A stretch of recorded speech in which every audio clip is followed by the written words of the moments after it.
Welcome to the Voices edition of the Ryersonian podcast. This is Jonathan Ferrani. And I'm Lauren Murphy. Today we speak with this week's Voices columnist, Marie Alcaber, about her close brush with death. We break down some of the week's most interesting trending topics, including the Breaking Bad finale, Miley Cyrus Halloween costumes, Rob Ford and music, and how exercise can save your life. So keep it locked right here for that and much more.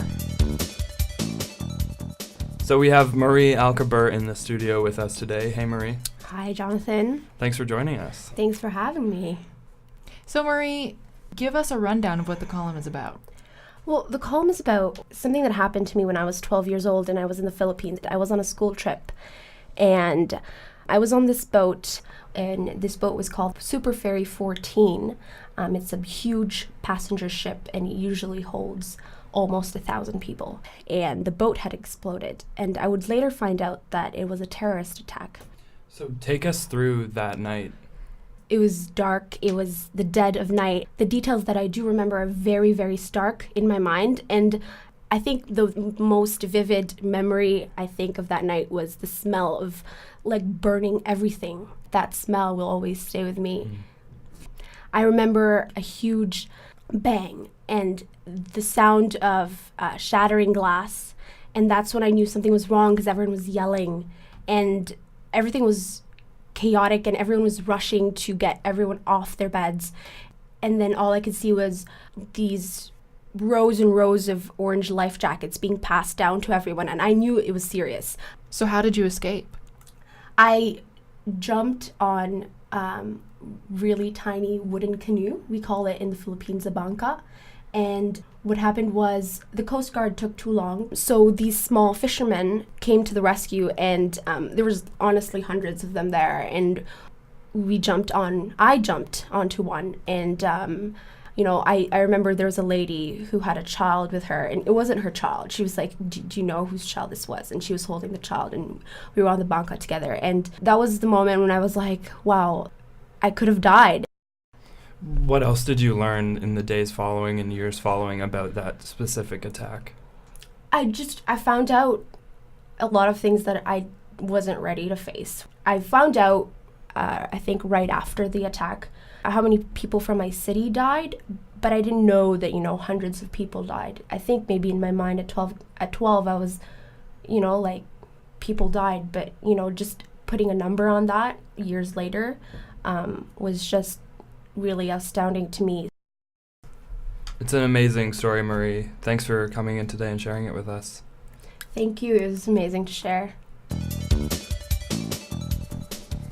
So now we break down some of the week's most interesting trending topics, starting with some really fascinating life stories, Lauren, right? Yeah, Jonathan, some real shocking news out of the British Medical Journal yesterday. Shockingly, exercise has been found to be good for you. I mean, who knew? Really? I know.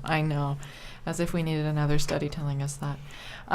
So the study was published yesterday, and it found that there was no statistically significant difference between exercise and drugs for patients with heart disease and prediabetes. The study also found that hitting the gym or the track was actually more beneficial than drugs for people who had had a stroke.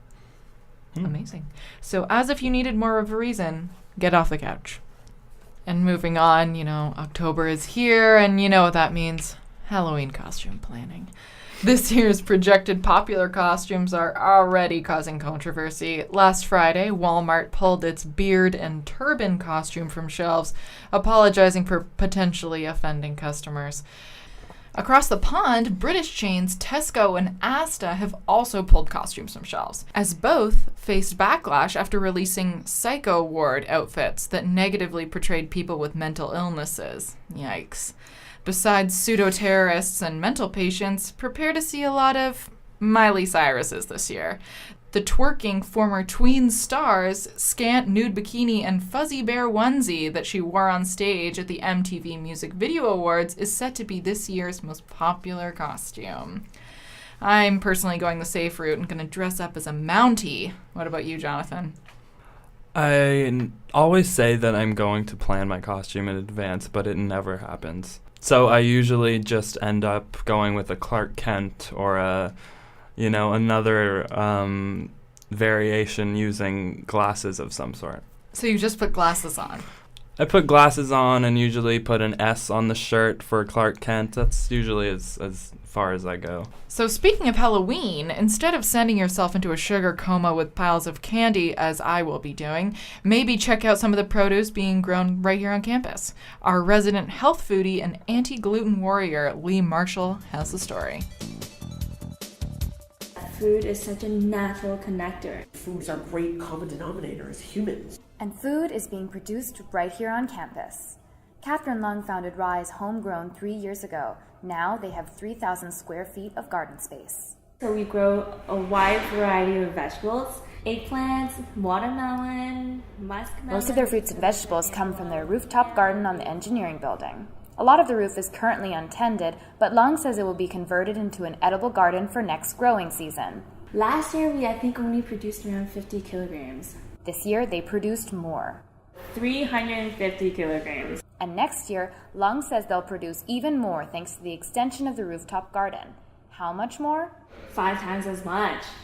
Don't pull out your calculator. That's 1,750 kilograms, which is almost the same weight as 2 Honda Civics.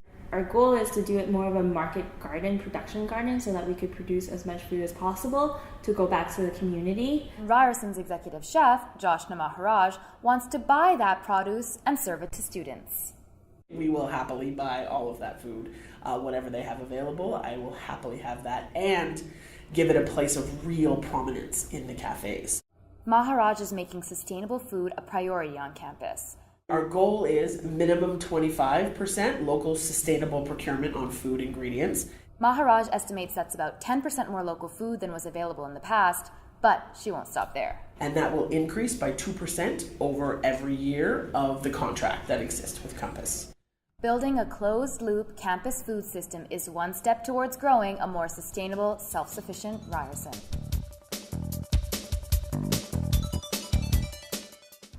On to some arts news now. Lauren, I think we would be remiss if we didn't have a segment about Breaking Bad this week, right? Yeah, we gotta talk about some more.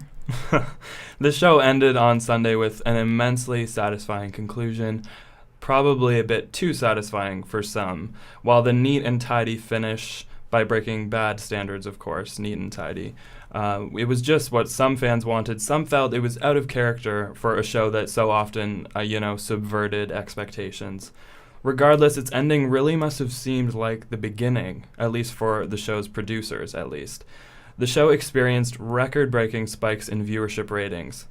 Look at these numbers. In 2008, when the show premiered, it had a relatively small 1.2 million viewers. And just 2 years ago, even in the season 4 finale, the show got 1.9 million viewers. And that's hardly up from the season 1 premiere from 2008.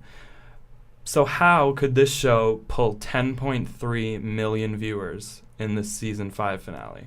That's crazy, insane. right? That's insane. That's a 442% spike from the beginning of the series. The show was always really acclaimed, but what happened now, really, to get that huge spike?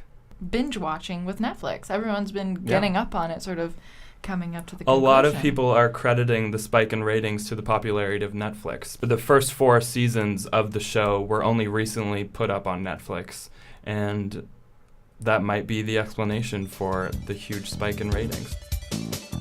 Now, I think we can agree that Mayor Rob Ford needs some good news this year. Would you say so, Lauren? Understatement of the century. Well, he had it coming this week with his planned trip to Austin, Texas, where he is going to pitch the Toronto music industry to reps in that U.S. state. But he got a bit of a late start.